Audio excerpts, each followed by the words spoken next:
ఏమైంది వదిన అలా ఉన్నావు? ఏం లేదు స్వామి, ఉదయం నుంచి చాలా తలనొప్పిగా ఉంది. ఇంకా టాబ్లెట్స్ అయిపోయి బయటకు వెళ్ళామంటే ఓపిక కూడా లేదు. ఒక్క నిమిషం వదిన, నేను వెళ్ళి తెచ్చిస్తాను.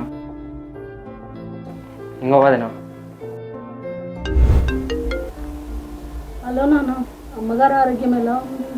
అస్సలు బాగాలేదమ్మా. మందులో 10,000 అవుతాయంట. నా దగ్గర ఒక్క రూపీ లేదు. నువ్వేమైనా సర్దగలవా? ప్రస్తుతం నా దగ్గర కూడా లేదు నాన్న.